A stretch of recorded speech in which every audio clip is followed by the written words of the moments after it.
আসসালামু আলাইকুম রাহমাতুল্লাহ। আজকে গিয়েছিলাম জীবননেতা মসজিদে। এটি মূলত ঢাকা জেলার সাভার উপজেলার আশুলিয়া থানায় অবস্থিত। বলতে গেলে জামগড়া চৌরাস্তা থেকে ডানে ৩-৪ মিনিট হাঁটলেই এই মসজিদটি পাওয়া যায়। তবে এটি যেহেতু আইডিএস গ্রুপের একটি পোশাক কারখানার ভিতরে তৈরি করা একটি মসজিদ কমপ্লেক্স, তাই স্থানীয় অনেকেই এই মসজিদটির নাম ভালোভাবে জানে না। মসজিদটি সবার জন্য উন্মুক্ত নয়। এখানে যদি কেউ ভিজিট করতে চায়, তবে সেখানে পারমিশন নিতে হয় এবং তারা অনুমতি দেয় ভিজিট করার জন্য। মসজিদটি সেই আইডিএস পোশাক কারখানার যিনি ব্যবস্থাপনা পরিচালক ইদ্রিস শাকুর, তার প্রয়াত মা জেবুন্নেসার স্মরণে এবং শ্রমিকদের প্রশান্তির স্থান হিসেবে কিন্তু এই মসজিদটি তিনি তৈরি করেছেন। আজকে এখানে আসার একটি কারণ হলো আন্তর্জাতিক স্বীকৃতি। এই মসজিদটি তার অনন্য নকশার কারণে বিশ্বব্যাপী পরিচিতি লাভ করেছে। এটি টাইম ম্যাগাজিনের ২০২৫ সালের বিশ্বের শীর্ষ স্থানগুলোর মধ্যে একটি তালিকায় স্থান করে নেয়, যা ১ম বাংলাদেশে স্থান হিসেবে বৈশ্বিক স্বীকৃতি অর্জন করেছে।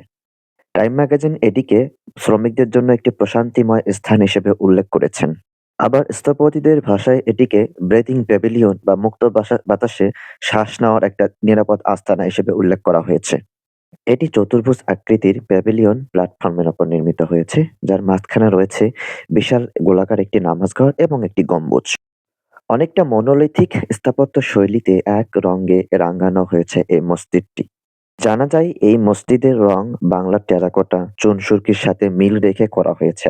পুরো মসজিদের দেয়াল জুড়ে প্রাচীন স্থাপত্যের আদলে অসংখ্য আয়তাকার ছিদ্র বা জালি রয়েছে। এই ছিদ্রগুলো আলো এবং বাতাস চলাচলের জন্য তৈরি করা হয়েছে, যার কারণে ফ্যান বা শীতাতপ নিয়ন্ত্রণের যন্ত্রের কোনো প্রয়োজন পড়ে না। এছাড়াও মসজিদটি একটি লেকের কিনারায় অবস্থিত হওয়ায় লেকের পানির উপরে বাতাস প্রাকৃতিকভাবে ফিল্টার হয়ে মসজিদে প্রবেশ করে।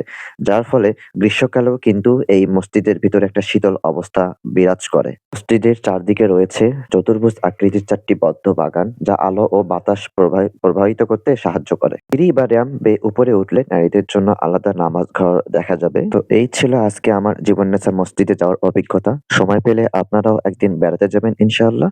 ভালো লাগবে। সে পর্যন্ত ভালো থাকুন, সুস্থ থাকুন। আসসালামু আলাইকুম ওয়া রাহমাতুল্লাহ।